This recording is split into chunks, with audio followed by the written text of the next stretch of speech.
Body organisation के बारे में। ह्यूमन बॉडी का ऑर्गेनाइजेशन किस प्रकार से बनता है ये देखेंगे हम। तो देखो, ऑर्गेनाइजेशन बनने के लिए कुछ स्टेप होती है, जैसे कि नंबर 1 पर आता है केमिकल लेवल, उसके बाद सेल्यूलर लेवल, फिर टिश्यू लेवल, उसके बाद ऑर्गन लेवल और सिस्टम लेवल और ह्यूमन बॉडी। इस प्रकार से हमारा ह्यूमन बॉडी ऑर्गेनाइजेशन तैयार होता है। बट अपन एक एक करके स्टडी करते हैं कि किस तरीके से ह्यूमन बॉडी ऑर्गेनाइजेशन। अब देखो, केमिकल लेवल किससे बनता है? हमारी बॉडी के अंदर हमारी बॉडी को बनाने वाले टोटल एलिमेंट होते हैं। कौन बनाते हैं? एलिमेंट बनाते हैं। हमारी बॉडी को एलिमेंट बनाते हैं। और हमारी बॉडी को बनाने वाले एलिमेंट टोटल कितने होते हैं? तो हमारी बॉडी को बनाने वाले टोटल एलिमेंट होते हैं 26। इन 26 को 3 प्रकार के क्लासिफिकेशन में डिवाइडेड किया गया है। कौन कौन सा? नंबर 1 पर आता है मेजर एलिमेंट, नंबर 2 पे आता है लेजर एलिमेंट और नंबर 3 पर आता है ट्रेस एलिमेंट, है ना। इस प्रकार से हमारे जो एलिमेंट होते हैं वो डिवाइडेड होते हैं। बात करते हैं सबसे पहले मेजर एलिमेंट के बारे में। मेजर एलिमेंट क्या होता है? तो देखो, मेजर एलिमेंट हमारी बॉडी का 96% भाग बनाते हैं और ये दोनों मिलकर हमारी बॉडी का केवल और केवल 4% भाग बनाते हैं। अगर 4% भाग बनाते हैं तो हम इसको क्या बोल सकते हैं? Micro nutrient. क्या बोल सकते हैं? माइक्रो न्यूट्रिएंट, है ना। जबकि ये 96% है, इसका मतलब मैक्सिमम बनाया गया पार्ट मेजर एलिमेंट का। ठीक है, अब इसके अंदर क्या क्या आते हैं? तो इसके अंदर 4 चीजें आती है, वो है कार्बन, नाइट्रोजन, ऑक्सीजन और फास्फोरस। कार्बन, नाइट्रोजन, ऑक्सीजन और फास्फोरस, ये चारों चीज मिलकर हमारी बॉडी को 96% भाग बनाती है, जिसको हम केमिकल लेवल के अंदर ऐड करते हैं। देखो, आयन, एटम, मॉलिक्यूल्स कैसे बनते हैं? तो सबसे पहले हमें क्या चाहिए? केमिकल नेम चाहिए। केमिकल नेम जब आपस में जुड़ते हैं, बॉन्ड बनते हैं, बॉन्ड बनेंगे तो ऑटोमेटिक आयन बनेंगे, आयन से एटम बनेंगे, फिर मॉलिक्यूल्स बनेंगे। इस प्रकार से केमिकल लेवल तैयार होकर किसमें चला जाता है? सेल्यूलर लेवल में, है ना।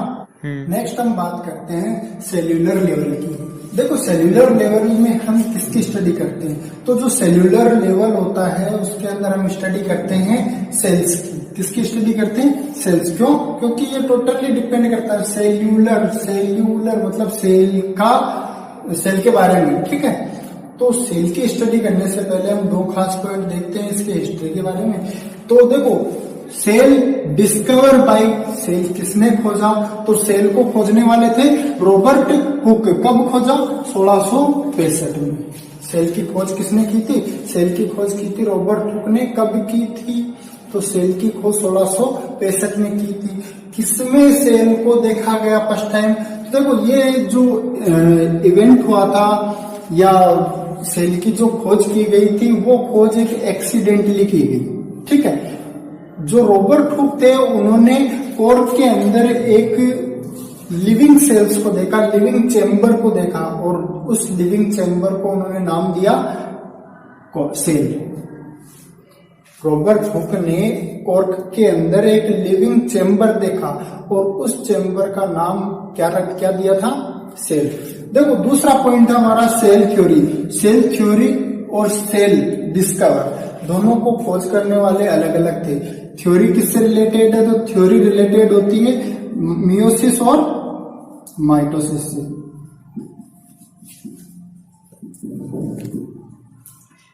सेल थ्योरी की खोज करने वाले थे वो थे स्लाइडन एंड स्वान। कौन थे? स्लाइडन एंड स्वान। कब की? 1839 में, 1839 में। कब की? 1839 में। सेल क्या क्या रखता है? देखो, सेल के 2 पार्ट होते हैं, एक होता है साइटोसोल, दूसरा होता है ऑर्गेनेल्स। साइटोसोल लिक्विड पोर्शन रखता है, ऑर्गेनेल्स अपने ऑर्गन रखता है। सेल के अपने खुद के ऑर्गन होते हैं और वो सारे ऑर्गन किसके अंदर आएंगे? ऑर्गेनेल्स के अंदर। जो साइटोसोल होता है वो 55% होता है। हम एवरेज बोल सकते हैं कि ऑर्गेनेल्स भी तो सेल 45% कवर करते हैं। ये हमारा एवरेज है, क्योंकि हमारी रीडिंग कौन सी है? 55 साइटोसोल की। और इस 55% का 75 से 90% मतलब मैक्सिमम 51 तक का, है ना, 51% तक का, 75 से 90% तक क्या होता है, केवल वाटर होता है, H2O होता है। क्या होता है? वाटर, जल, D2O, है ना, या तो हम H2O बोल सकते हैं या D2O बोल सकते हैं। रिमेनिंग जितने भी होते हैं वो सब क्या होते हैं? न्यूट्रिएंट होते हैं और आयंस होते हैं, क्योंकि हमारी बॉडी तो बनी है किससे? एलिमेंट्स। बाकी वो सब क्या हो सकते हैं? 26 एलिमेंट हो सकते हैं। ठीक है, कितना? 75 से 90% तक तो पानी कवर कर रहा है, जो बचा वो आयंस का। दूसरा बात करते हैं ऑर्गेनेल्स की। ऑर्गेनेल्स में हमारी सेल के पास कितने ऑर्गन्स होते हैं, तो हमारे सेल के जो ऑर्गन्स होते हैं उनकी लिस्ट देखते हैं। सबसे पहले प्लाज्मा मेम्ब्रेन, जिसका मोस्ट कॉमन यूज है, या इन सभी का जो यूज है वो यूज हम बाद में पढ़ेंगे, है ना। इसके अलावा centrosome, lysosome, mitochondria, endoplasmic reticulum, Golgi body, ribosome, तो टाइम आ गया, है ना। इसके अलावा न्यूक्लियस, न्यूक्लियाई, सेंट्रोसोम, जीन, ये सारे सेल के पार्ट होते हैं, है ना। इनके एक एक करके स्टडी करते हैं। सेल की महत्वपूर्ण पहली लेयर की, सेल के बाहर देखो, सेल के अंदर बहुत सारे मटेरियल होता है, बहुत सारे ऑर्गन होते हैं, प्लाज्मा होता है। उन सबको एक बाउंड्री में फिक्स रखने के लिए हमें चाहिए होती है प्लाज्मा मेम्ब्रेन। प्लाज्मा मेम्ब्रेन हमें क्यों चाहिए, किस लिए जरूरत है? ताकि जो सेल के अंदर के जितने भी ऑर्गन है, प्लाज्मा फ्लूइड है ना, वो सब एक बाउंड्री के अंदर फिक्स रह सके। ठीक है, देखते हैं। Provide a boundary in which all organ are protected. अब देखो, वो इस बाउंड्री के अंदर रहकर क्या कैसे रहते हैं? प्रोटेक्टेड रहते हैं। दूसरी सेल्स जब भी किसी प्रकार का फ्रिक्शन करती है तो ऑर्गन पर इसका असर नहीं पड़ता। कब नहीं पड़ता? जब दूसरी सेल फ्रिक्शन करती है। ठीक है, देखते हैं बनती किसकी है ये जो प्लाज्मा मेम्ब्रेन है, ये किसकी बनी होती है? तो प्लाज्मा मेम्ब्रेन को बनाने के लिए मोस्ट कॉमन यूजफुल होते हैं वो होते हैं लिपिड। और लिपिड की 3 लेयर होती है जो क्या प्लाज्मा मेम्ब्रेन को बनाती है। लिपिड की कितनी लेयर बनाती है? लिपिड की 3 लेयर होती है जो प्लाज्मा मेम्ब्रेन को बनाती है। कौन कौन सी है? तो नंबर 1 पर आता है फॉस्फोलिपिड, नंबर 2 पर आता है ग्लाइकोलिपिड और नंबर 3 पर आता है कोलेस्ट्रॉल। अब अपन इनकी सीक्वेंस कैसे भी चेंज कर सकते हैं, फॉस्फोलिपिड, कोलेस्ट्रॉल, ग्लाइकोलिपिड, या कोलेस्ट्रॉल, ग्लाइकोलिपिड, फॉस्फोलिपिड, ये अपने ऊपर डिपेंड करता है हम चेंज कैसे करेंगे। बट हमें ये पता होना चाहिए कि फॉस्फोलिपिड, हमारे बॉडी के अंदर फॉस्फेट की मात्रा सबसे ज्यादा पाई जाती है ना। तो ये कितने % होगा? तो ये 75% कवर करता है। मतलब पूरी प्लाज्मा मेम्ब्रेन जितने परसेंटेज की बनी होती है उस परसेंटेज में से सबसे ज्यादा फॉस्फोलिपिड होता है। ठीक है, दूसरे नंबर पर कोलेस्ट्रॉल होता है। ठीक है, कोलेस्ट्रॉल वैसे हमारी बॉडी के लिए फायदेमंद होता है ना। इसके 5 टाइप होते हैं, LDL, VLDL, HDL, है ना। तो ग्लाइकोलिपिड केवल 5% तक पाया जा सकता है। इन सभी को अपन कौन सी लेयर बोलते हैं? लिपिड की लेयर। कौन सी? लिपिड। आगे देखते हैं, जो प्लाज्मा मेम्ब्रेन होती है उसके लिए डेडिकेटेड वर्क क्या है, स्पेसिफिक वर्क क्या होता है? तो देखो, डेडिकेटेड वर्क है ट्रांसपोर्टेशन। किस चीज का ट्रांसपोर्टेशन? सेल अपने अंदर के फ्लूइड को बाहर निकालती है और बाहर के फ्लूइड को इनसाइड में लेती है। मतलब जीवित सेल के जीवित रहने के लिए क्या क्या जरूरी है? तो जीवित सेल के जीवित रहने के लिए 2 प्रोसेस जरूरी है, वो है एक्सोसाइटोसिस और एंडोसाइटोसिस। कौन कौन सी जरूरी है? एक्सोसाइटोसिस और एंडोसाइटोसिस। मतलब सेल के बाहर निकालना और अंदर लेना, मतलब ट्रांसपोर्टेशन। ये क्या हुआ? ट्रांसपोर्टेशन, एक स्थान से दूसरे स्थान। जब कोई भी मटेरियल एक स्थान को छोड़कर अगर दूसरे स्थान पर जाता है हम उसके लिए यूज करते हैं वर्ड ट्रांसपोर्टेशन। ठीक है, ट्रांसपोर्टेशन इस मेम्ब्रेन से क्यों बिलोंग करता है या इस मेम्ब्रेन से ही क्यों होता है? जो ऑर्गन है वो क्यों नहीं करते हैं? तो देखो इसका उत्तर सेमी परमिएबल। जो ये लेयर होती है प्लाज्मा मेम्ब्रेन, ये सेमी परमिएबल लेयर होती है। मतलब अगर हम इसके ऊपर कुछ डालेंगे तो अगर हम 100% डालते हैं, मतलब 1 गिलास पानी डालते हैं, तो हमें इतना पानी तो उसके नीचे से निकलता हुआ दिखाई देगा। क्यों? क्योंकि सेमी परमिएबल, परमिएबल का मतलब छन जाना, छान देने वाली, है ना। इसके अलावा इसके बारे में भी अपन देखेंगे। आगे चलते हैं, आगे देखते हैं। तो जो सेल्स होती है वो सेमी परमिएबल लेयर होती है, और इस सेमी परमिएबल लेयर की वजह से वो 2 प्रकार के ट्रांसपोर्ट करती है। कौन कौन से ट्रांसपोर्ट? एक एक्टिव ट्रांसपोर्ट, दूसरा पैसिव ट्रांसपोर्ट। मेरा आप लोगों के लिए क्वेश्चन ये भी बनता है कि इन दोनों में से एक्सोसाइटोसिस और एंडोसाइटोसिस किसके अंडर में आता है? एंडो एक्टिव ट्रांसपोर्ट के अंदर में आता है या पैसिव ट्रांसपोर्ट के अंदर में आता है? किसका उदाहरण है? एक्सोसाइटोसिस, सेल के बाहर किसी चीज को निकालना। एंडोसाइटोसिस, सेल के अंदर अब्सॉर्ब करके किसी मटेरियल को इनसाइड में खींच लेना। किसके अंदर आएगा? गेज कीजिए। आगे बढ़ते हैं, हम देखते हैं सेल मेम्ब्रेन के अंदर ट्रांसपोर्टेशन कौन कौन से होते हैं, ट्रांसपोर्ट कौन कौन से होते हैं। तो इसके अंदर 2 ट्रांसपोर्ट आते हैं। नंबर 1 पर है एक्टिव ट्रांसपोर्ट और नंबर 2 पर है पैसिव ट्रांसपोर्ट। एक वो ट्रांसपोर्ट जिसके अंदर एनर्जी की रिक्वायरमेंट होती है, और दूसरा वो ट्रांसपोर्ट जिसके अंदर एनर्जी की कोई रिक्वायरमेंट नहीं होती, बिना एनर्जी के ही ट्रांसपोर्ट हो जाते हैं। तो देखो एक्टिव ट्रांसपोर्ट वो ट्रांसपोर्ट है जिसको किसी भी चीज को एक स्थान से दूसरे स्थान पर भेजने के लिए एनर्जी की जरूरत होती है, और ये एनर्जी एटीपी भी हो सकती है और कुछ आयंस भी हो सकते हैं। कैसे? ये जो एनर्जी है ये एटीपी भी हो सकती है और आयंस भी हो सकते हैं। तो देखते हैं, जो एक्टिव ट्रांसपोर्ट है वो जनरली 2 भागों में डिवाइडेड किया गया है। नंबर 1 पर है प्राइमरी एक्टिव ट्रांसपोर्ट, ठीक है। दूसरा है सेकेंडरी एक्टिव ट्रांसपोर्ट, ठीक है।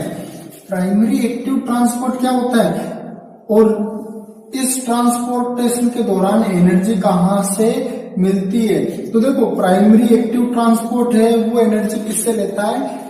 एटीपी से। किससे? एटीपी से, ठीक है।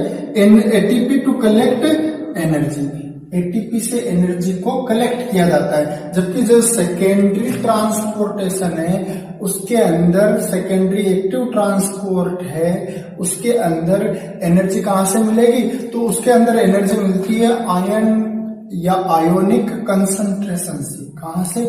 आयन या आयोनिक कंसंट्रेशन, ठीक है। कैल्शियम और भी माइक्रो न्यूट्रिएंट जो भी है उनसे मिल सकती है, ठीक है। मैंने आपको पूछा था कि एंडोसाइटोसिस, एक्सोसाइटोसिस किसका उदाहरण है? तो एंडोसाइटोसिस और एक्सोसाइटोसिस एक्टिव ट्रांसपोर्टेशन का उदाहरण है। कैसे? देखो एंडोसाइटोसिस, एंडो मतलब किसी भी मटेरियल को सेल के बाहर से इनसाइड में लेना, सेल के अंदर की तरफ लेना, एंडो, ठीक है। साइटो मतलब सेल, ठीक है। सिस माना प्रोसेस, एंडो मतलब अंदर, साइटो मतलब सेल, सिस माना प्रोसेस। तो ये एक सेल के अंदर लेने की प्रोसेस है, ठीक है। दूसरा एक्सोसाइटोसिस, इसके अंदर सेल के बाहर निकालने की प्रोसेस है। एक्सो, एक्सो का मतलब आउटसाइड द सेल, एक्सो का मतलब आउटसाइड द सेल, साइटोसिस, ठीक है। हमें ये तो पता है कि जितनी भी चीजें हमारी बॉडी के अंदर वेस्ट होती है या एनर्जी भी बनती है, तो उस एनर्जी को बाहर कौन निकालते हैं? तो देखो बहुत सारे ऑर्गन क्या करते हैं, गोल्जी बॉडी क्या करता है, गोल्जी बॉडी उन चीजों को कलेक्ट करके जो भी प्रोडक्ट है या जो भी वेस्ट प्रोडक्ट है उनको ऑब्टेन करके और किनारों की तरफ पहुंचाने लगता है ना, और एक फोर्स जनरेट करता है ना। तो उसको हम एक्सोसाइटोसिस की कैटेगरी में रखते हैं। एक फोर्स जनरेट करता है और कंसंट्रेशन ग्रेडियंट की वजह से फिर वो ट्रांसपोर्ट हो जाते हैं, है ना। बात करते हैं पैसिव ट्रांसपोर्टेशन की। पैसिव ट्रांसपोर्ट क्या होता है? इसके अंदर पहली चीज विदाउट एनर्जी, जो ये ट्रांसपोर्ट होता है इस ट्रांसपोर्ट के अंदर एनर्जी की रिक्वायरमेंट नहीं होती।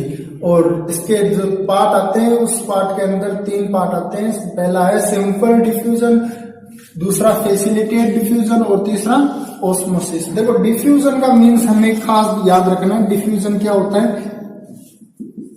डिफ्यूजन का मतलब होता है high to low. High to low, नदियां किस तरफ बहती है? जिस तरफ ज्यादा पानी होता है उस तरफ से कम पानी की तरफ। वो बात अलग है कि लास्ट में जाकर समुद्र में मिल जाती है ना। पर अगर अपन एक गिलास पानी को अगर गिराएंगे तो वो ज्यादा से कम की ओर ऑटोमेटिकली जाएगा, है ना। डिफ्यूजन का मतलब क्या है? हाई कंसंट्रेशन टू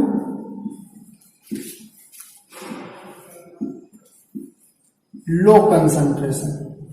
अगर किसी भी फ्लूइड का मूवमेंट होता है हाई कंसंट्रेशन से लो कंसंट्रेशन की तरफ तो हम उसको बोलते हैं डिफ्यूजन। और अगर ये अपन बात करें तो सिंपल डिफ्यूजन है। क्या है?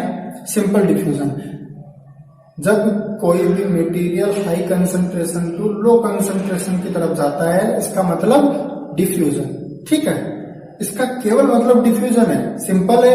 देखो डिफ्यूजन जहां भी पूछा जाएगा उसका केवल एक ही थ्योरी रहेगी, हाई टू लो। ठीक है। फैसिलिटेट, यहां पर जो फैसिलिटेट लगा है इसका मतलब आ गया कि अब इसको चैनल की जरूरत हो गई। और चैनल कौन है? प्रोटीन। अब जब प्रोटीन चैनल होगा तब भी ट्रांसमिशन होगा। और ट्रांसमिशन तो वही होगा, कौन सा? High to low, high to low. ठीक है, ये हुआ हमारा फैसिलिटेट। ऑस्मोसिस बहुत अच्छा पॉइंट है और बहुत ज्यादा यूज में आने वाला पॉइंट है। ऑस्मोसिस, ऑस्मोसिस क्या होता है? ऑस्मोसिस का ट्रांसमिशन जरूरी नहीं कि लो टू हाई या हाई टू लो ही हो, है ना। दोनों डायरेक्शन में चल सकता है। कैसे चलेगा? क्योंकि ये केवल पानी के कंसंट्रेशन पर काम करता है, वाटर कंसंट्रेशन को देखता है ना। अगर एक गिलास लिया हमने और उस गिलास में हमने पानी इतना रखा और जूस इतना, चलो मैं बताता हूं डायग्राम बना के। ऑस्मोसिस हमने यहां पर बात की थी, अब इस चीज को हम यहां पर एक उदाहरण के जरिए देखते हैं। देखो हमारे पास 2 बीकर है जिनको हमने पहले फ्लूइड से भरा है, उसके बाद में हमने एक ओपनिंग बनाई। ठीक है, अभी ओपनिंग नहीं बनाई, अभी हम देख रहे हैं केवल। तो जो हमारा ग्लास फर्स्ट और ग्लास सेकंड है, उस ग्लास फर्स्ट के अंदर हमारा जूस है 30 ml और वाटर है 5 ml। मतलब इस गिलास के अंदर टोटल वाटर कितना है? 5 ml। इस गिलास के अंदर टोटल वाटर कितना है? 15 ml। ठीक है, अब हम अगर इन दोनों के बीच में एक ओपनिंग बना देंगे तो किसका ट्रांसमिशन किसकी तरफ होगा? ट्रांसमिशन वाटर का। अगर हमने ये ऑस्मोसिस की लेयर बना दी मान लो यहां पर, है ना, तो ये ट्रांसमिशन इस तरफ होगा। किस तरफ होगा? इस तरफ, सेकंड ग्लास से फर्स्ट ग्लास की ओर। क्यों? क्योंकि वाटर कंसंट्रेशन, ऑस्मोसिस किसके ऊपर वर्क करता है? ऑस्मोसिस वर्क करता है वाटर कंसंट्रेशन के ऊपर, वाटर कंसंट्रेशन। अब वाटर कंसंट्रेशन इस तरफ कम है तो लिक्विड इस तरफ से इस तरफ आएगा, अगर इस तरफ ज्यादा होती तो इस तरफ से इस तरफ चला जाता। ठीक है, दूसरे में हम देखते हैं ग्लास फर्स्ट ग्लास सेकंड। ठीक है, ग्लास फर्स्ट में हमारा वाटर लेवल है वो ज्यादा है, ऊपर जूस है। ठीक है, और यहाँ का जो वाटर लेवल है सेकंड ग्लास का वो कम है। तो ये कैसे होगा? हाई टू लो। किस तरफ वाटर का ट्रांसमिशन होगा? इस तरफ से इस तरफ, है ना। तो इस ट्रांसमिशन को हम बोलेंगे हाई टू लो, है ना। इसको बोलेंगे लो टू हाई। तो मेरे कहने का मतलब यह है कि ऑस्मोसिस डिपेंडेंट नहीं है कि वॉल्यूम कितना है, वो केवल देखता है पानी के कंसंट्रेशन को, कि पानी का कंसंट्रेशन कौन से चैम्बर में ज्यादा है। और अगर जिस चैम्बर में ज्यादा है तो वहां से कम की ओर ऑटोमेटिक ट्रांसमिशन होने लगता है। जैसे यहाँ का 5 था, यहाँ का 15 था, दोनों को जोड़ के 20 हो गया। 20 का मतलब अगर 2 का भाग लगाएंगे तो 10, तो 10 इसके अंदर बचेगा, 10 इसके अंदर बचेगा, मतलब दोनों इक्वलाइज हो गए। और जैसे दोनों इक्वलाइज हुए रीडिंग नॉर्मल आ गई और वहीं पर ट्रांसपोर्टेशन की प्रोसेस रुक जाती है। चलो आगे बढ़ते हैं, देखते हैं सेंट्रोसोम। देखो सेंट्रोसोम क्या होता है। पहली चीज, सेंट्रोसोम की खोज किसने की? तो सेंट्रोसोम की खोज करने वाले थे एडवर्ड वॉन बेनेडेन। कौन थे? Edward von बेनेडेन। 1883 में इन्होंने सेंट्रोसोम की खोज की। ठीक है। सेंट्रोसोम में सेंट्रियोल्स होती है, सेंट्रोसोम में सेंट्रियोल्स होती है। कितनी होती है? 2 क्वांटिटी में। और ये 2 होती है, इनका मोस्टली काम क्या होता है? वैसे तो कोई काम नहीं होता, पर जनरली काम क्या होता है? जब प्रोसेसिंग स्टार्ट होती है मियोसिस और माइटोसिस की, है ना, तो आपने सुना है कि मियोसिस और माइटोसिस के दौरान अपोजिट पोल पर चले जाते हैं। तो वो अपोजिट पोल पर कौन जाते हैं? जो स्पिंडल फाइबर्स बनाते हैं। तो अपोजिट पोल पर जाने वाले होते हैं सेंट्रियोल्स। ये क्या करती है? अपोजिट पोल पर जाकर स्पिंडल फाइबर्स बनाती है। और स्पिंडल फाइबर भी क्या है? Spindle fibres. स्पिंडल फाइबर्स एक प्रकार की प्रोटीन है। क्या है? प्रोटीन। कौन सी प्रोटीन है? ट्यूबुलिन प्रोटीन है। कौन सी? Tubulin protein. तो ये मियोसिस और माइटोसिस के दौरान अपोजिट पोल पर जाते हैं और स्पिंडल फाइबर्स का निर्माण करते हैं, जिनको हम जो ट्यूबुलिन प्रोटीन के बने होते हैं। तो सेंट्रोसोम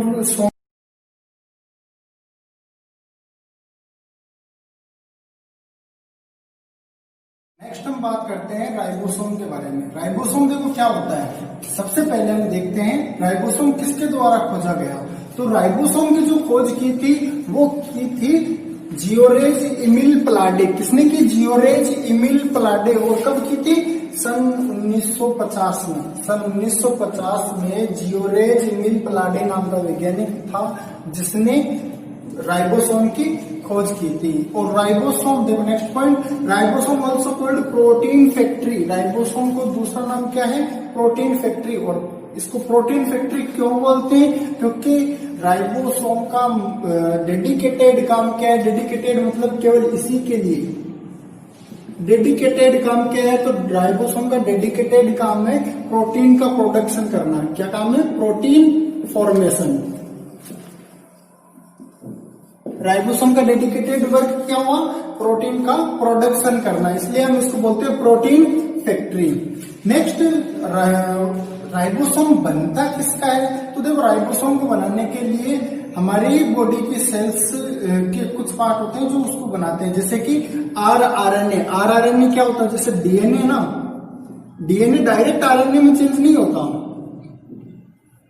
डीएनए पहले आरएनए में चेंज होता है और आरएनए के बाद में आरएनए में चेंज होता है। तो देखो आरएनए, और जब ये आरएनए प्रोटीन में चेंज होता है तो ये डायरेक्ट प्रोटीन में चेंज ना होकर पहले आर प्रोटीन में चेंज होता है और आर प्रोटीन के बाद में प्रोटीन में, है ना। तो ये आरएनए और आर प्रोटीन दोनों मिलकर बनाते हैं किसको? राइबोसोम को। तो हम यहाँ पर लिख सकते हैं फॉर्म बाई या मेड अप ऑफ की मिलकर बना होता है। किस किस का? आरएनए और आर प्रोटीन, 2 चीजों का। नेक्स्ट आते हैं attach with endoplasmic reticulum. Mostly ribosome कहां पर अटैच मिलते हैं? एंडोप्लाज्मिक रेटिकुलम पर। कहां पर? Endoplasmic reticulum. और यदि ये माइटोकॉन्ड्रिया से अटैच है, इसका मतलब देखो ये तो प्रोटीन तो पर बना रहे हैं, है ना। अगर माइटोकॉन्ड्रिया पर अटैच होकर प्रोटीन का प्रोडक्शन करते हैं तो हम उसको क्या बोलते हैं? एमपी, मतलब mitochondrial protein. Mitochondrial protein, mitochondria की प्रोटीन, है ना। नेक्स्ट बात करते हैं हम टाइप के बारे में। तो देखो राइबोसोम के जनरली 2 टाइप होते हैं। एक होता है 70S और दूसरा होता है 80S। और इसके आगे जो एस लगा होता है, उस एस का पूरा नाम होता है स्वेडबर्ग यूनिट। ध्यान रखना, एग्जाम के लिए बहुत मोस्ट इंपोर्टेंट है ये पॉइंट कि what is the means of S in ribosome type. तो उसका मीन्स है स्वेडबर्ग यूनिट, स्वेडबर्ग। अलावा भी कुछ होते हैं, जैसे राइबोसोम को अगर डिवाइडेशन करें तो राइबोसोम को 2 भागों में डिवाइडेड कर सकते हैं, फ्री रेडिकल्स और क्लिंग रेडिकल्स। मतलब वो जो चिपके होते हैं, जैसे एंडोप्लाज्मिक रेटिकुलम पर चिपके हैं, इसका मतलब क्लिंग रेडिकल्स है। वो रेडिकल्स है, राइबोसोम है, या फिर क्लस्टर राइबोसोम है, क्लिंग क्लस्टर दोनों सेम होते हैं। ये केवल एंडोप्लाज्मिक रेटिकुलम पर चिपके हुए मिलेंगे, माइटोकॉन्ड्रिया पर चिपके हुए मिलेंगे। बाकी अगर प्लाज्मा में डिस्ट्रीब्यूटेड है, इसका मतलब फ्री रेडिकल्स है। मतलब क्या होगा? Free radical ribosome. नेक्स्ट हम बात करते हैं लाइसोसोम के बारे में। देखो लाइसोसोम क्या होता है। पहले लाइसोसोम की खोज किसने की थी? तो discover by Christian Rene de Duve. किसने की? Christian Rene de Duve. Christian Rene de Duve. और कब? जब राइबोसोम की खोज हुई थी तभी लाइसोसोम की खोज हुई थी। जब राइबोसोम को खोजा गया तभी लाइसोसोम को खोजा गया। Also called intracellular digestive system. Lysosome का दूसरा नाम क्या है? इंट्रासेल्यूलर डाइजेस्टिव सिस्टम, मतलब आत्मघाती थैली। लाइसोसोम को हम क्या बोलते हैं? आत्मघाती थैली। और इसका मतलब क्या है? Intracellular digestive system. Intracellular cell के अंदर डाइजेस्टिव सिस्टम। देखो मैंने इसके लिए एक ये बनाया है, मैं आपको भी बताऊंगा। फिलहाल अपन देख लेते हैं। तो इसको बोलते क्यों है? क्योंकि इसके अंदर क्या होता है? इसके अंदर हाइड्रोलाइटिक एंजाइम होता है। लाइसोसोम क्या रखता है? लाइसोसोम रखता है हाइड्रोलाइटिक एंजाइम। और इस एंजाइम के अंदर कौन सा एंजाइम होता है? तो या ये हाइड्रोलाइटिक एंजाइम कौन सा एंजाइम है? तो देखो ये है ग्लाइकोसाइडेज प्रोटीएज। कौन सा है? Glycosidase protease. इस हार्मोन की वजह से क्या करता है? ये लाइसोसोम इस हार्मोन की वजह से ऐसा क्या करता है कि बॉडी को डिफेंस में काम आता है ना। तो ये जो लेयर बनी होती है बैक्टीरिया सेल वॉल की, उस लेयर को डिफ्यूज कर देता है। क्या करता है? जो लेयर बनी होती है उस लेयर को डिफ्यूज कर देगा। Break down protein and carbohydrate. मतलब बैक्टीरिया की जो सेल वॉल होती है ना, वो या तो प्रोटीन की बनी होगी या फिर कार्बोहाइड्रेट की बनी होगी। तो अगर इनसे बनी है तो उसको क्या कर देगा? डिफ्यूज कर देगा। और अगर डिफ्यूज कर देगा तो क्या होगा? इसको अपन डायग्राम से देखते हैं। ये जो प्रोसेस है ना, ये प्रोसेस है फेगोसाइटिक। कैसी प्रोसेस है? फेगोसाइटोसिस या फेगोसाइटिक प्रोसेस। लाइसोसोम कौन सी प्रोसेस के जरिए बॉडी को डिफेंस में मदद करता है? तो वो फेगोसाइटिक प्रोसेस के जरिए मदद करता है। कैसे? देखो ये है हमारा लाइसोसोम। माना हमने कि हमारा लाइसोसोम की स्ट्रक्चर ऐसी है, बैक्टीरिया सेल वॉल की स्ट्रक्चर ऐसी है। सबसे पहली चीज होती है लाइसोसोम बैक्टीरिया सेल के पास में जाता है। मतलब दोनों नियरेस्ट हो गए। ये दोनों नियरेस्ट आने के बाद में जो लाइसोसोम होता है वो बैक्टीरिया सेल को धीरे धीरे कवर करने लगता है। मतलब ये जो बैक्टीरिया सेल है ये लाइसोसोम के अंदर एम्बेडेड होने लगती है।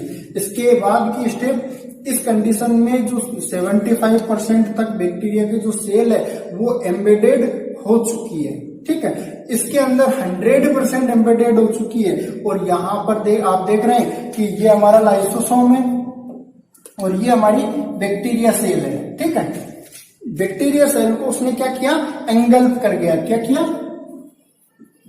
एंगल्फ का मतलब निगल गया, है ना। ये एक जो प्रोसेस है, ये प्रोसेस निगलने की प्रोसेस है। ठीक है, अब जब यहाँ पर बैक्टीरिया सेल वॉल आ गई ना, तब लाइसोसोम क्या करेगा? हाइड्रोलाइटिक एंजाइम को रिलीज करेगा।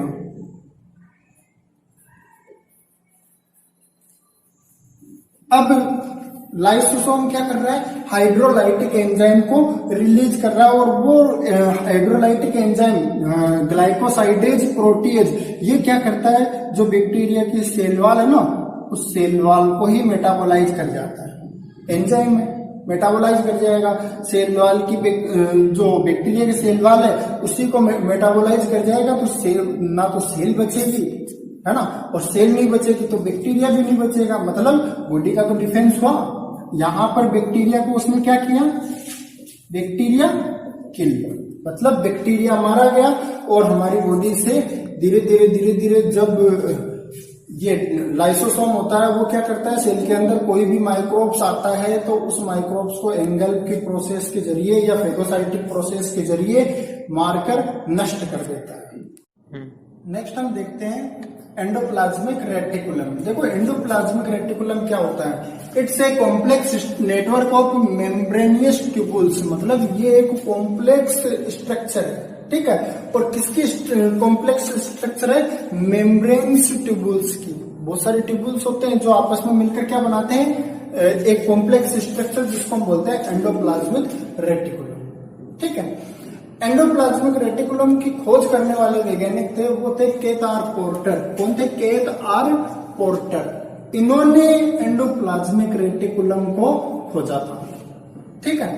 आगे देखते हैं। अब देखो राइबोसोम की हमने बात की थी, राइबोसोम प्रोटीन फैक्ट्री था, पर उसको भी तो एक प्लेटफॉर्म चाहिए जहां पर वो प्रोटीन का प्रोडक्शन कर सके। अगर उसको प्लेटफॉर्म ही नहीं मिलेगा तो वो कैसे प्रोटीन का प्रोडक्शन करेगा। तो राइबोसोम जो प्रोटीन बनाता है वो प्रोटीन कहाँ बनाता है, एंडोप्लाज्मिक रेटिकुलम पर, मतलब इस वाले पार्ट पर। तो देखो टाइप की बात करते हैं एंडोप्लाज्मिक रेटिकुलम की। अकॉर्डिंग टू राइबोसोम अटैचमेंट, जो राइबोसोम अटैचमेंट होते हैं, राइबोसोम एंडोप्लाज्मिक रेटिकुलम से जिस तरीके से जुड़े होते हैं उनके अकॉर्डिंग हम बात करें तो दो प्रकार के हमारे एंडोप्लाज्मिक रेटिकुलम होते हैं। एक होता है रफ एंडोप्लाज्मिक और दूसरा होता है स्मूथ एंडोप्लाज्मिक रेटिकुलम, ठीक है। जो रफ एंडोप्लाज्मिक रेटिकुलम होते हैं वो अटैच विथ राइबोसोम, राइबोसोम से अटैच होते हैं, ये भी राइबोसोम से अटैच होता है, ठीक है। दोनों राइबोसोम से अटैच होते हैं पर प्रोडक्शन दोनों का अलग अलग होता है। दोनों का प्रोडक्शन अलग अलग कैसे होता है और कौन कौन सा होता है तो देखते हैं। देखो ये क्या करता है, ये जनरल राइबोसोम अटैच होता है इसलिए केवल प्रोटीन का प्रोडक्शन करता है और उसको ट्रांसपोर्टेशन में मदद करता है, ट्रांसपोर्ट कराने में मदद करेगा। प्रोटीन सिंथेसिस, सिंथेसिस का मतलब बनाना, मतलब प्रोटीन को बनाता है, कौन बनाता है, रफ एंडोप्लाज्मिक रेटिकुलम, और ट्रांसपोर्ट करता है डेडिकेटेड का, ठीक है। और अगर स्मूथ एंडोप्लाज्मिक रेटिकुलम की बात करें, एग्जाम के लिए बहुत मोस्ट इंपोर्टेंट है स्मूथ एंडोप्लाज्मिक रेटिकुलम। क्या होता है इसके अंदर, ये लिपिड और स्टेरॉइड का सिंथेसिस करता है। क्या करता है, लिपिड और स्टेरॉइड का सिंथेसिस, जिसमें एस्ट्रोजन और टेस्टोस्टेरोन कॉमन है, ठीक है। इनके प्रोडक्शन स्मूथ एंडोप्लाज्मिक रेटिकुलम के जरिए किया जाता है। तो हम टोटली कह सकते हैं कि राइबोसोम फैक्ट्री का एक प्लेटफॉर्म, मतलब जहां पर राइबोसोम प्रोटीन का प्रोडक्शन करता है वो कहां पर करता है, तो वो करता है एंडोप्लाज्मिक रेटिकुलम या ईआर, ठीक है। इस पर प्रोडक्शन होगा। नेक्स्ट देखो हमारे एग्जाम के लिए बहुत मोस्ट इंपोर्टेंट है, वो है माइटोकॉन्ड्रिया। माइटोकॉन्ड्रिया के बारे में देखते हैं। माइटोकॉन्ड्रिया को सर्वप्रथम खोजने वाले थे वो थे Richard Altmann, discover by Richard Altmann. और देखो ये एक एक्सीडेंटली, ये भी खोज कैसे हुई थी, एक्सीडेंटली, जैसे सेल की खोज भी एक्सीडेंटली हुई थी, इवेंटली, एक्सीडेंटली, अचानक खोजा गया, है ना। तो रिचार्ड अल्टमान ने भी क्या किया, एक एक्सीडेंटली माइटोकॉन्ड्रिया को खोजा, ठीक है। और कब, 1890 में, 1890 के अंदर उन्होंने माइटोकॉन्ड्रिया को खोजा और एक उन्होंने सेल के अंदर एक ऐसे पार्ट को देखा जिसके अंदर एनर्जी थी, ठीक है। और उसको नाम क्या दिया, बायोब्लास्ट। नाम क्या दिया, बायोब्लास्ट। बायो का मतलब क्या होता है, जीव, ब्लास्ट का मतलब एक energy, A type of energy, A type of energy. तो उन्होंने उसको नाम दिया था उस समय बायोब्लास्ट, ठीक है। आगे बात करते हैं। अब 1890 में तो उन्होंने खोजा था। अब कार्ल बेंडा, एक वैज्ञानिक और आए जिनका नाम था कार्ल बेंडा। ये ठीक रिचार्ड अल्टमान के ठीक 8 साल बाद में आए और इन्होंने उस बायोब्लास्ट को नाम चेंज करके, उस बायोब्लास्ट का नाम चेंज करके क्या रख दिया, माइटोकॉन्ड्रिया। और आज भी हम बायोब्लास्ट को माइटोकॉन्ड्रिया के नाम से जानते हैं, जो किसने रखा, कार्ल बेंडा ने। अब खोज किसने की, रिचार्ड अल्टमान ने। खोज किसने की, रिचार्ड अल्टमान ने, ठीक है। आगे देखते हैं it is also called power house of cell. इसको हम दूसरे नाम से किससे जानते हैं, power house of cell, because it produce the energy. क्यों, क्योंकि ये एनर्जी का प्रोडक्शन करता है, इसलिए हम इसको जानते हैं power house of cell. It contain a series of fold. ये क्या करता है, इट कंटेन, ये रखता है बहुत सारे सीरीज ऑफ फोल्ड। देखो ये फोल्ड है सब, ठीक है, ये series of fold, in fold को हम क्या बोलते हैं, एम क्रिस्टाई, मतलब माइट्रोकॉन्ड्रियल क्रिस्टाई। इनको सबको हम बोलेंगे माइट्रोकॉन्ड्रियल क्रिस्टाई, जितने भी ये फोल्ड दिखाई दे रहे हैं, ठीक है। और इसी फोल्ड के अंदर एक फ्लूइड भरा होता है ना, ये सब फ्लूइड से फिलअप रहते हैं, और उस फ्लूइड को हम क्या बोलते हैं, माइट्रोकॉन्ड्रियल मैट्रिक्स। क्या बोलते हैं, mitochondrial matrix, filled by fluid called mitochondrial matrix, ठीक है। आगे बात करते हैं, mitochondria have their DNA. Mitochondria के खुद के अपने डीएनए होते हैं, ठीक है, अलग, सेपरेट, सबसे सेपरेट, ठीक है। माइट्रोकॉन्ड्रिया के अपने डीएनए होते हैं, जिसको बोलते हैं माइट्रोकॉन्ड्रियल जीनोम। क्या बोलते हैं, माइट्रोकॉन्ड्रियल जीनोम, ठीक है। और ये जो डीएनए होते हैं, ये जीन रखता है, कितने जीन रखता है, 37 जीन रखता है। माइट्रोकॉन्ड्रिया कंटेन 37 ओवन जीन, मतलब खुद के जीन, OWN ओवन जीन, खुद के जीन होते हैं इसके पास कितने, 37। और ये 37 के दो भाग होते हैं, डिवाइडेड पार्ट, एक होता है 13 का, एक होता है 24 का। 24 अभी रफ है, ठीक है, जबकि 13 कोडेड होते हैं, फुल कोडेड होते हैं। और उनमें कोडिंग किस चीज से रिलेटेड होती है, एनर्जी कैसे बनती है, इससे रिलेटेड कोडिंग होती है, वो होती है 13 जीन के अंदर, ठीक है। आने वाले टाइम में बाय द वे अगर हमारी बॉडी के अंदर कुछ चेंजेस होता है तो कोडिंग होने के लिए किसके अंदर कोडिंग होगी, इन 24 के अंदर आने वाले टाइम में हो सकता है कोडिंग हो। अभी फिलहाल 13 में कोडिंग है, ठीक है। और वो कोडिंग कौन सी है, एएमपी, एडीपी, एटीपी बनाने से रिलेटेड कोडिंग।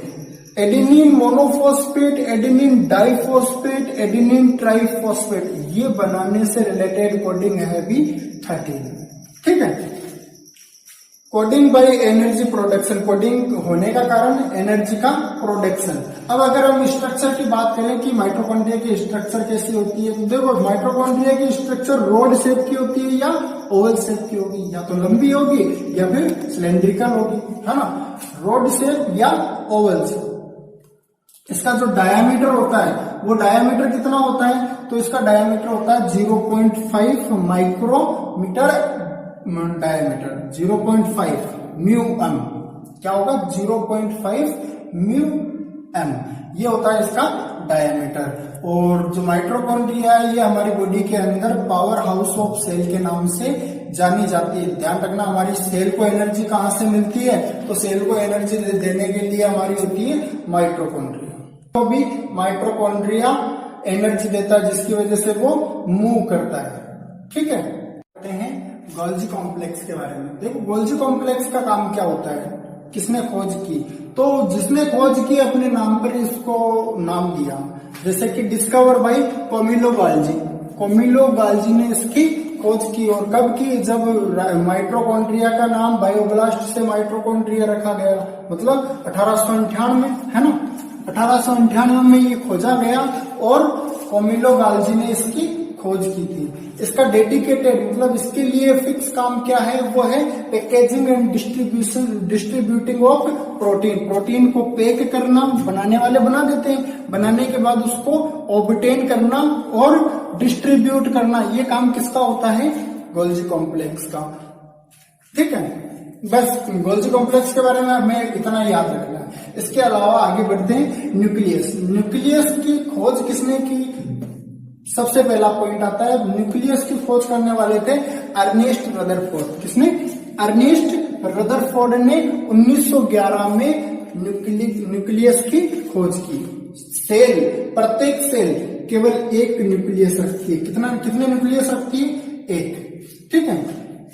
इसकी स्ट्रक्चर कैसी होती है, तो न्यूक्लियस की स्ट्रक्चर होती है ओवल शेप की, कैसी, अंडाकार, ठीक है। इट कंटेन वन और मोर स्पेरिकल बॉडीज, और जो न्यूक्लियस होता है वो रखता है स्पेरिकल बॉडी, ठीक है, जिसको हम क्या बोलते हैं, न्यूक्लियलाई।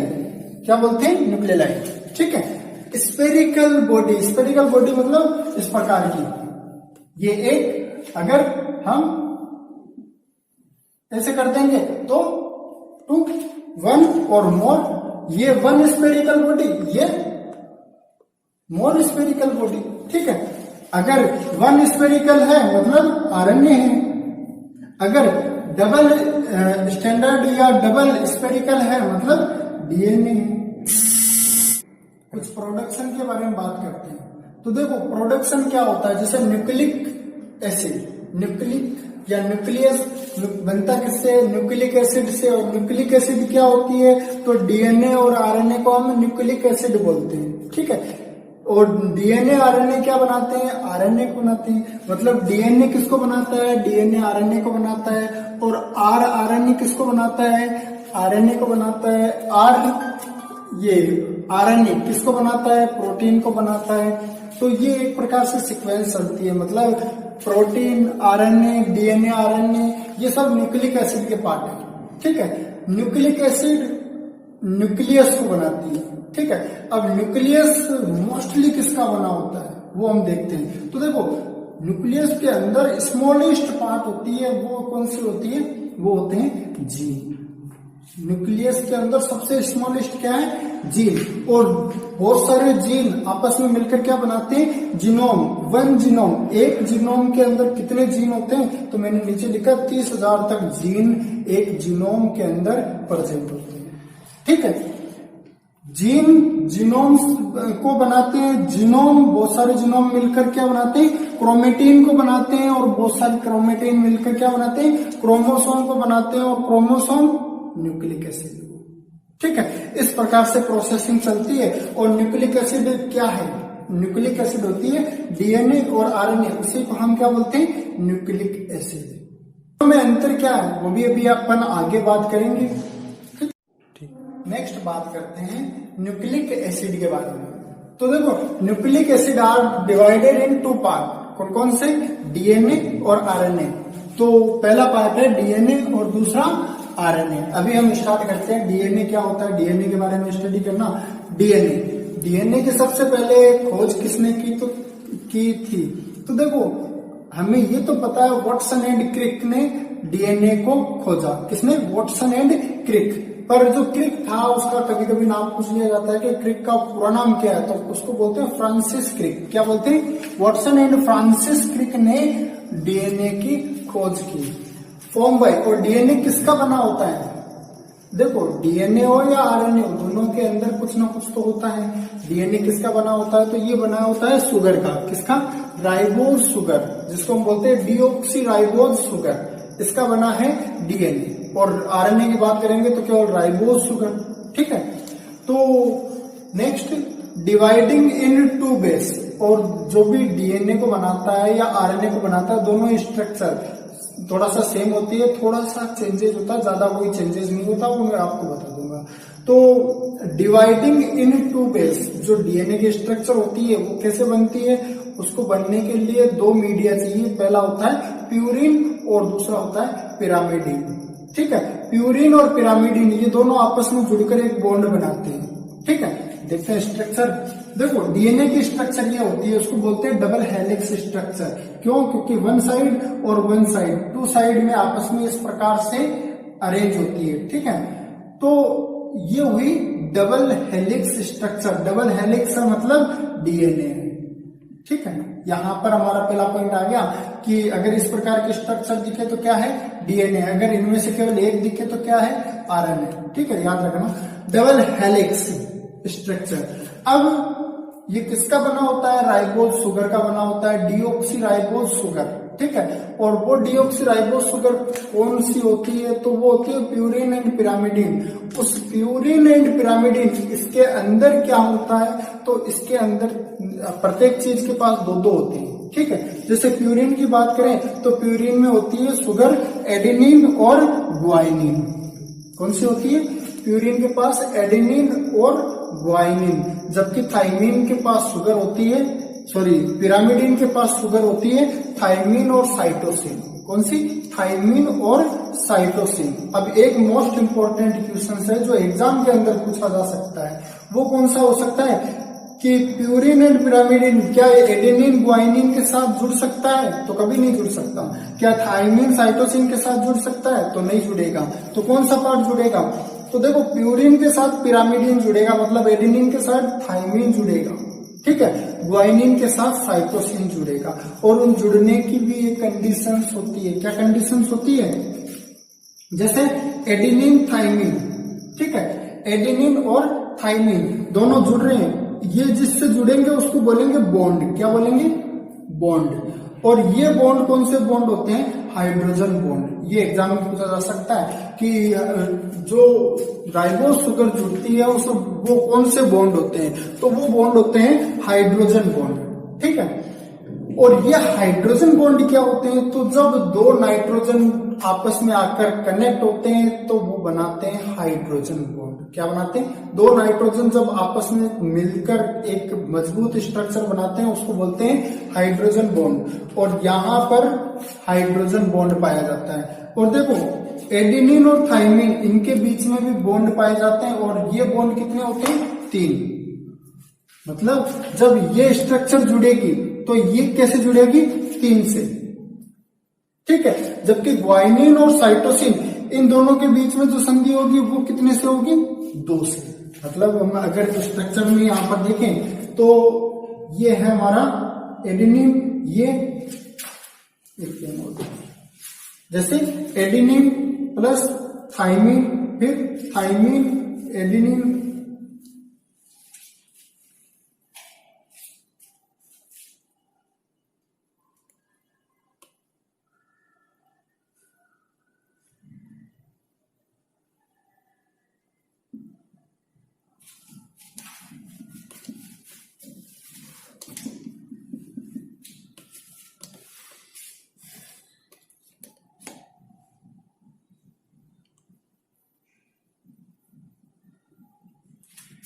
ये हमने एक स्ट्रक्चर बना दी। क्या? Adenine thymine, adenine thymine, adenine thymine, guanine cytosine, guanine cytosine, मतलब 2 बॉन्ड, ये 2 बॉन्ड और ऊपर 3 बॉन्ड, ठीक है। इस प्रकार से अरेंज होते हैं। ये हुआ केवल एक स्ट्रक्चर। क्या हुई? केवल एक। इतनी सारी स्ट्रक्चर को हम बोलेंगे केवल एक। और इस पूरे एक स्फेरिकल में कम से कम 7 से 8 इस प्रकार की स्ट्रक्चर अरेंज होती है। 7 बॉन्ड स्ट्रक्चर, ठीक है। कितनी होगी? 7 से 8 इस पूरे पार्ट के अंदर। और ये कितने पार्ट होते हैं? तो ये भी 6 से 7 पार्ट होते हैं एक डीएनए के अंदर। ऐसा नहीं 15, 20, 50 का एक ही हो, ऐसा नहीं होता। मैक्सिमम 6 से 7 इस प्रकार के हो सकते हैं। और उसके अंदर प्रत्येक के अंदर 7 से 8 ये बॉन्ड पाए जाते हैं। ये एक बॉन्ड हुआ 5 का मिलकर, 3 प्लस 2, ये 2 5 का मिलकर एक बॉन्ड। और कम से कम 7 बॉन्ड में ये अलग से डिवाइडेड होता है, ठीक है। सो कोई कंफ्यूजन नहीं है। प्यूरिन है, प्यूरिन पिरामिडिन से जुड़ता है। प्यूरिन की 2 शुगर होती है और पिरामिडिन की भी 2 शुगर होती है। ये दोनों आपस में बॉन्ड बनाते हैं। और बॉन्ड कौन सा बनाते हैं? हाइड्रोजन बॉन्ड बनाते हैं। आरएनए में कोई ज्यादा चेंजेस नहीं होता। आरएनए में चेंजेस कितना होता है? तो देखो, आरएनए पहली चीज हम इसके खोज की बात कर लें तो इसकी खोज की थी फ्रेडरिच मिस्चर ने। किसने? फ्रेडरिच मिस्चर ने 1868 में। कब की? 1868 में फ्रेडरिच मिस्चर ने आरएनए को खोजा, ठीक है। और उसके अंदर थे डीऑक्सी राइबोज शुगर, ठीक है। इसके अंदर है केवल राइबोज शुगर, ठीक है। और चेंजेज होता है वो क्या होता है? देखो, यहां पर डीएनए की स्ट्रक्चर पहला चेंजेज डबल स्टैंडर्ड या डबल हेलिक्स थी। आरएनए की स्ट्रक्चर होती है सिंगल हेलिक्स, मतलब इसको बोलेंगे सिंगल हेलिक्स। ये है आरएनए, ये डबल हेलिक्स, ये है डीएनए, ठीक है। मेजर चेंजेज होता है, वो मेजर चेंजेज क्या होता है? देखो, हमने यहां पर देखा था एडेनिन, ग्वाइनिन, थायमिन, साइटोसिन, ठीक है। डीएनए के अंदर वो था। आरएनए के अंदर क्या होता है? यहां पर जो थायमिन था उस थायमिन की जगह यूरेसिल हो गया। मतलब हम कह सकते हैं थायमिन रिप्लेसिंग यूरेसिल। थायमिन कहां चला गया, थायमिन चेंज हो गया किसमें, यूरेसिल। ठीक है, सो यहां पर अब बॉन्ड बनेंगे, वो कैसे बनेंगे, adenine uracil guanine cytosine, adenine uracil guanine cytosine, इस प्रकार से बॉन्ड बनेंगे। हालांकि एक चीज मैंने छोड़ दी थी, उसमें बताया नहीं था, जैसे कि डीएनए क्या करता है, डीएनए आरएनए को बनाता है ना, और आरएनए प्रोटीन को, है ना। ये डीएनए का सिंथेसिस होता है कि डीएनए क्या सिंथेसाइज करता है, डीएनए प्रोटीन को भी सिंथेसाइज करता है। ठीक है, क्यों, क्योंकि आरएनए में चेंज करेगा, आरएनए आगे जाकर प्रोटीन में चेंज होगी। तो देखो, केवल इसके अंदर जो थायमिन थी, वो थायमिन जब आरएनए में चेंज होता है तो न्यूट्रलाइज हो जाती है, और न्यूट्रलाइज हो जाएगी तो क्या होगा, तो थायमिन की जगह पर यूरेसिल आकर जुड़ जाएगा और थायमिन नष्ट हो जाएगा, है ना। तो इस प्रकार का एक सिनेरियो चलता है। बस आपको ध्यान क्या रखना है, पहली चीज फ्रेडरिक मिस्टर ने 1868 में आरएनए को खोजा, और ये भी दो पार्ट में डिवाइडेड होता है, प्यूरिन और पिरामिडिन। प्यूरिन के दो पार्ट होते हैं, एडेनिन और ग्वाइनिन। जो पिरामिड होती है उस पिरामिडल में चेंजेस हो जाता है, थायमिन की जगह पर यूरेसिल आ जाता है और साइटोसिन। ठीक है, ये आपस में फिर बॉन्ड बनाते हैं और स्ट्रक्चर इस प्रकार से मैनेज रहता है।